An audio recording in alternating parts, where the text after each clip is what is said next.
स्वागत है दोस्तों हमारे चैनल में। इस वीडियो में हम जानेंगे कि यूनिट 1 में आपको मॉडर्न फार्मास्यूटिकल एनालिटिक के टेक्निक में क्या क्या है जो आपके मास्टर डिग्री फर्स्ट सेमेस्टर में आपको पढ़ना पड़ा है। जैसे कि पिछले वीडियो में हमने डिस्कस करा कि यूवी विजिबल स्पेक्ट्रोस्कोपी क्या होता है। इस वीडियो में हम जानेंगे कि आईआर स्पेक्ट्रोस्कोपी क्या होता है। आप लोगों को देखते हुए देखिए, आप पूरे बी फार्मा में देखें तो फार्मेसी का पूरे यूट्यूब में भरा पड़ा है, बी फार्मा लेवल तक इजिली मिल जाएगा। लेकिन एम फार्म के लोगों को कहाँ से मिलेगा, उसी को देखते हुए हमारे चैनल पे सारे वीडियोस आपको मिलेंगे एक एक करके। तो इसीलिए हमारे चैनल को आप अगर पसंद करते हैं, अच्छा लगा, तो आप एक काम कर सकते हैं, हमारे चैनल को सब्सक्राइब कर सकते हैं। उससे आपको हर चीज का नोटिफिकेशन मिलेगा। इवन हमारे ऑफिशियल वेबसाइट भी है, जो टीचर है खासतौर पे उनको देखते हुए एक बनाया गया वेबसाइट की, जैसे आपको स्लाइड्स अगर डाउनलोडिंग करना हो तो स्लाइड्स में आप जा सकते हैं। वहां पे जाकर आप स्लाइड्स चाहिए जिस हिसाब से चाहिए, और आपको नोट्स चाहिए नोट्स मिल जाएगा अकॉर्डिंग टू टीचर के लिए भी ये इजीली बनाया है। क्योंकि देखिए ज्यादातर क्या होता है, अब हम वो लोग करते हैं कि जो ज्यादातर जॉब वॉब करते हैं। तो सबसे पहले आज की वीडियो में हम डिस्कस करेंगे कि आईआर क्या होता है। आईआर एक तरह का स्पेक्ट्रोस्कोपी है जिसमें हम एनालिटिक मेथड करते हैं। जैसे कि ये क्या करता है, जो इंफ्रारेड रीजन है, इलेक्ट्रोमैग्नेटिक और स्पेक्ट्रम में काम करता है। जैसे कि यहाँ एग्जांपल पे देख ले कि कोई भी हम अगर यहाँ पे अगर मान लीजिए ये कोई सॉल्यूशन है, यहाँ पे हम अगर लाइट पास करेंगे तो यहाँ क्या होता है, चार ही होता है, एब्जॉर्प्शन, रिफ्लेक्शन, स्कैटरिंग और ट्रांजिशन हो सकता है। तो मेनली यही चीज करता है आईआर, क्या है, एब्जॉर्प्शन पे काम करता है कि जब हम उसे किसी भी लाइट्स पास आउट करते हैं तो एब्जॉर्ब कर लेता है। इसका यूज हम क्या किस में करते हैं, इसका हम यूज करते हैं कि केमिकल मॉलिक्यूल्स है उसको डिटरमाइन करने के लिए। और इसमें जैसे हम ये लेबोरेटरी में किसका यूज करते हैं, जैसे कि F T I R red spectroscopy use करते हैं किसमें, लेबोरेटरी में। जैसे लेबोरेटरी में आपको यूज करना है तो ये एफ टी आर आपके सिलेबस में दिया हुआ। अकॉर्डिंग टू देखें तो रीजन इनको तीन डिवाइड किया, मतलब तीन रीजन। जो नियर इंफ्रारेड है वो आपका इसका रेंज दिया हुआ, और मिड एंड फार ये तीनों का रीजन आपको दिया हुआ। इसके हिसाब से वो डिटरमाइन करता है कि किस तरह से मॉलिक्यूल एब्जॉर्ब करें। अब इसका थ्योरी देखो तो थ्योरी क्या कहता है कि कॉम्बिनेशन ऑफ पीरियोडिकली चेंजिंग और oscillating electric field and magnetic field oscillating at the same frequency but perpendicular to electric field। देखिए इसका वेवलेंथ का रिप्रेजेंट करता है, जैसे लैम्डा से हम करते हैं कि इसी से हम अगर फॉर्मूला देखें तो C बराबर एस सी लैम्डा। ये इसका फॉर्मूला लिख देंगे, थ्योरी में इतना साफ लिख देंगे। नेक्स्ट अब आता है कि जैसे कि उसके बात करें कि इलेक्ट्रिक फील्ड और मैग्नेटिक फील्ड जो है सेम डायरेक्शन में होता है, लेकिन इन दोनों का देखिए ये दोनों क्या है 90 डिग्री, मतलब कि परपेंडिकुलर होते हैं। इसी बारे में डायरेक्शन रहते हैं, फॉर्मूला डायरेक्शन पे होता है। इसका प्रिंसिपल किस पे काम करता है, अगर प्रिंसिपल की बात करें तो देखिए प्रिंसिपल जैसे मैंने आपको बताया कि एब्जॉर्प्शन पे करता है। किसी भी मॉलिक्यूल को जो अब एब्जॉर्ब करता है, ये मान लीजिए ये कोई सॉल्यूशन है, जैसे कि मैंने आपको एग्जांपल दिया। सॉल्यूशन हम भर लेते हैं, यहाँ पे सॉल्यूशन है। सॉल्यूशन में जब हम लाइट पास करवाते हैं यहाँ से, तो सॉल्यूशन क्या करता है, एब्जॉर्ब कर लेता है। जब एब्जॉर्ब करता है भैया तो क्या होगा, किसी भी चीज में अगर हम एनर्जी देंगे तो उसमें रोटेशन आएगा, वाइब्रेशन आएगा। तो वही कहता है कि मॉलिक्यूलर में वाइब्रेशन आने लगता है। इसका प्रिंसिपल यही चीज है कि ये एब्जॉर्ब पे काम करता है, जिसके कारण जब एनर्जी इसमें देते हैं तो ये रिस्पॉन्स किस तरह करता है, वाइब्रेटिंग करने लगता है। अब देखिए मॉलिक्यूलर वाइब्रेशन मेनली दो तरह के होते हैं। जैसे कि आपका वाइंडिंग वाइब्रेशनल फोर्स, उसको हम कहते हैं वाइंडिंग वाइब्रेशनल फोर्स, उसे कहेंगे।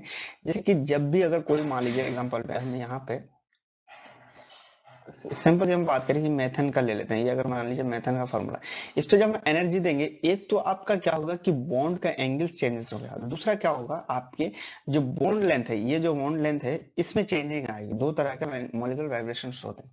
देखिए वाइंडिंग वाइब्रेशन में ये आपका चार तरह का होता है। अगर स्केलेटन की बात करें वाइब्रेशन, तो ये सिमेट्रिक और एसिमेट्रिक दो तरह से हम इसमें होते हैं। इसका क्रॉसपोंडिंग देखें तो वाइब्रेशन एंड रोटेशनल फोर्स एक दूसरे के क्रॉसपोंड होते हैं। तो चला गया। अब बात करते हैं कि इसका इंस्ट्रूमेंटेशन किस तरह होता है भाई, आईआर स्पेक्ट्रोस्कोपी का। देखिए ये दो तरह के होते हैं, एक तो सिंगल बीम स्पेक्ट्रोमीटर होता है, एक डबल बीम।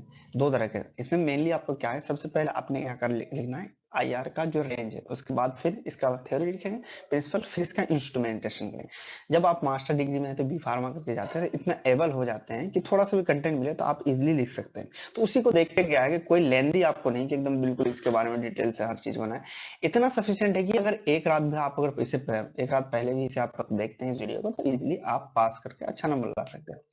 देखिए इंस्ट्रूमेंटेशन कुछ इस तरह से होता है। इंस्ट्रूमेंटेशन की बात करें तो कुछ इस तरह से होता है, जैसे कि सोर्स होता है, फिर यहाँ से फिर एंट्रेंस सिलेक्ट होता है, डिस्पर्सिंग होता है, एग्जिट, जो मान लीजिए डिटेक्टर फाइनल डिटेक्ट करता है। जो इंस्ट्रूमेंटेशन जो डबल होते हैं वो यहाँ पे होता है। देखिए यहाँ पे हम अपना सैंपल दे देते हैं और एक होता है रेफरेंस आईआर सोर्स देते हैं, उसके बाद फाइनली डिटेक्टर और डिस्प्ले करता है। ये मेनली पार्ट अगर देखेंगे तो सबसे पहले पार्ट ऑफ स्पेक्ट्रोमेट्री, तो ये सारी चीजें हमें से याद रखना। पहले क्या रेडिएशन सोर्स, फिर सैंपल सेल जो सैंपलिंग के लिए यूज करता है, फिर क्या करता है मोनोक्रोमेटर, डिटेक्टर और रिकॉर्डर। फिर इसे थोड़ा थोड़ा करके अपने हिसाब से आप उसे, मान लीजिए एग्जाम्पल पे आप एमफॉर्म कर रहे हैं तो बी फार्मा करके आया, तो रिकॉर्डर क्या होता है? रिकॉर्डर वो चीज की जो भी आप इस पर डाटा होता है उस पर रिकॉर्ड देते हैं एज ए कंप्यूटर का। डिटेक्टर कौन सा सब्सटेंस है, कौन सा मॉलिक्यूल से इसमें क्या करता है, वो डिटेक्ट करता है। इसे थोड़ा सा आप डिफाइन करके लिख देंगे अपने हिसाब से। फिर आता है, देखिए अगर हम बात करें तो डिटेक्टर दो तरह के होते हैं, एक होता है थर्मल, एक होता है नॉन थर्मल। रिकॉर्डर क्या होता है? रिकॉर्डर क्या चीज करता है? जो एम्पलीफाइड जो सिंगल है, जो सिग्नल्स है, सिग्नल्स किसके द्वारा हमको मिलता है? मान लीजिए कि एक तो वेब के द्वारा ही तो मिलता है, इससे ही हम डिटेक्ट करते हैं फिर कि कौन से मॉलिक्यूल प्रेजेंट है और कौन सा कंपाउंड प्रेजेंट है, उससे हम रिकॉर्डर करते हैं। अब फिर आता है नेक्स्ट हमारा topic F T I R. F T R instrumentation हम लेबोरेटरी में यूज करते हैं, उसका चेक करने में। इसका भी काम क्या है? मेनली यहाँ पे देखिए ग्राफिकल डाटा देता है आपको, कोई भी मॉलिक्यूलर कंपाउंड देता है, तो इस तरह से एफटीआर का आप लिख सकते हैं। इंस्ट्रूमेंटेशन की बात करें तो एफटीआर का इंस्ट्रूमेंटेशन इस तरह से पूरा इंटरनल जो है, इस तरह का इंस्ट्रूमेंटेशन आए तो इसे आप बना देंगे। अब आता है कि एप्लीकेशन कहाँ कहाँ यूज करते हैं भाई? हम आईआर जो यूज करते हैं कहाँ कहाँ करते हैं? जब हम यूवी था तो आईआर क्यों करने की जरूरत पड़ी? देखिए इसमें सबसे पहले हम क्या करते हैं, आइडेंटिफिकेशन ऑफ सब्सटेंस। सब्सटेंस का जो है आइडेंटिफिकेशन, जैसे अगर 5.5 से लेके 6.5 रहे, या तो फिर ये जो डेटा दे यहाँ पे देखिए, यहाँ पे तो यहाँ पे हम डिटेक्ट कर लेंगे सीसी बॉन्ड होगा, या तो सीसीओ, या तो फिर सी एन डबल बॉन्ड होगा। इसके हिसाब से वेब नंबर से ही हम यहाँ से डिटेक्ट कर लेते हैं, जैसे हम फ्रीक्वेंसी देता है यहाँ पे, फिर हम यहाँ करते हैं, ये हमारे पास पहले ही एक्सट्रैक्शन फ्रीक्वेंसी रहता है, इससे हम मिला के फिर डिटेक्ट फाइनल कर लेते हैं कि कौन सा हमारे पास मॉलिक्यूलर कंपाउंड प्रेजेंट है। नेक्स्ट आता है study of process reaction. Reaction का प्रोसेस किस तरह से होता है उसे हम जानते हैं। फिर आता है जो डिटेक्शन ऑफ इम्प्योरिटी को जानने के लिए, मेजरमेंट ऑफ पेंट और वैनिशिंग करने के लिए, और फिर आता है एग्जामिनेशन ऑफ ओल्ड पेंटिंग और आर्टिफैक्ट। ये सारी चीज में काम करता है। मेडिकल इंडस्ट्री में जैसे करते हैं कि जैसे रॉ मटेरियल में उसको क्वालिटी प्रोडक्ट उसे हम चेक करते हैं, फिर क्वालिटी मतलब चेक जैसे डिटरमिन परसेंटेज कितना है, वो सारी चीजें, परसेंटेज मतलब कितनी प्योरिटी है, वो सारी चीज करते हैं।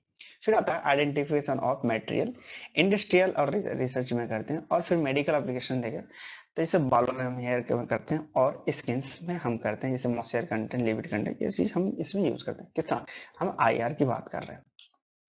अब इसका एडवांटेज क्या है भाई, क्या हम आईआर क्यों यूज करते हैं? देखिए सबसे पहले एडवांटेज है डिटेक्शन करता है कि हेल्दी कंडीशन, प्रिवेंशन जो एलियर कंडीशन है, फिर मॉनिटरिंग के लिए, फिर हम इसे डायग्नोसिस के लिए यूज कर सकते हैं। एफटीआर जो है अप्लाइड करके हम इसे बायोकेमिकल जो मेटाबॉलिट्स होते हैं इन बायोलॉजिकल फ्लूइड में, उसे हम डिटेक्ट कर सकते हैं, मतलब उससे डिटरमाइन कर सकते हैं। एफटीआर स्पेक्ट्रोस्कोपी का यूज करके जैसे हम डिटरमाइन करते हैं जैसे ग्लूकोज, टोटल प्रोटीन कितना है, यूरिया कितना है, ट्राइग्लिसराइड और कोलेस्ट्रॉल, और very low amount of density lipoprotein plasma, ये सारी चीज हम डिस्कस करते हैं। आई होप ये वीडियो आपके लिए हेल्पफुल रहा।